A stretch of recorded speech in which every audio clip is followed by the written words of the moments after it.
અહીં પત્ર પણ લખવામાં આવ્યો છે, જે મુખ્યમંત્રીને સંબોધીને લખવામાં આવ્યો છે કે મુકેશભાઈ શાહ અને તેમના પરિવારજનોને ગુંડા તત્વોએ માર્યો હતો એ બાબતને વિગતે ચર્ચા કરવામાં આવે। પત્રમાં શું લખ્યું છે તો 6 તારીખનો બનાવ છે, તેની સાથે લખવામાં આવ્યું છે મુકેશભાઈ શાહ અને તેમના પરિવારજનો તેમની દુકાને જઈને જે સરપંચના પુત્ર સનાભાઈ વસાવા કે જેઓ પ્રકાશભાઈ દેસાઈના ડ્રાઈવર છે, તેઓએ તેમના માથાભારે માણસોને સાથે રાખીને ફ્રીજ જેવી નાનકડી બાબતને લઈને માર્યો હતો।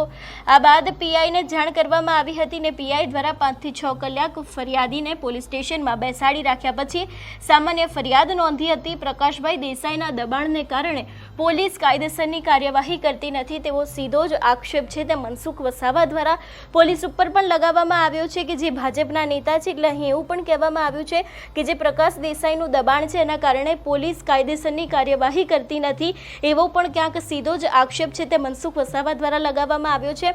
ખાસ કરીને એવું પણ કહેવામાં આવ્યું છે કે ઘણી બધી વખત પ્રકાશ દેસાઈના જે માણસો છે એ 100 થી 200 બાઇક લઈને ત્યાં પહોંચી જતા હોય છે, લોકોને હેરાન કરતા હોય છે। જે સમયે તે બીજી પાર્ટીમાં હતા તે સમયે પણ તેઓ આવું કરતા હતા ને બાદ ભારતીય જનતા પાર્ટીમાં આવ્યા છે તો હજી પણ તે આવું જ કરે છે તેવું પણ અહીં લખવામાં આવ્યું છે।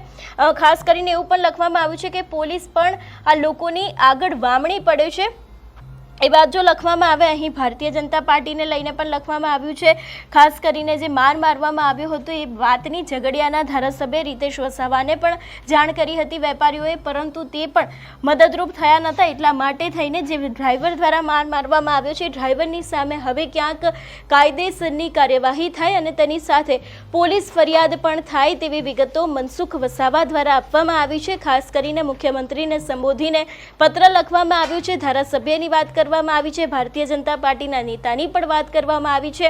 એટલે ખાસ કરીને હવે આગામી સમયમાં જોવાનું રહેશે કે જે પ્રમાણે ભરૂચના સાંસદ મનસુખ વસાવાએ આ પત્ર લખીને સીધી જ રજૂઆત મુખ્યમંત્રીને કરી છે તો હવે ક્યાંક ને ક્યાંક જે પ્રમાણે અત્યારે હાલ પોલીસ ઉપર આક્ષેપ મૂકવામાં આવી રહ્યા છે કે એ લોકો દબાણમાં આવીને કાયદેસરની કાર્યવાહી નથી કરતા, તો એ બાબતે હવે ક્યાંક કાયદેસરની કાર્યવાહી થશે કે કેમ તે પણ જોવાનું રહેશે।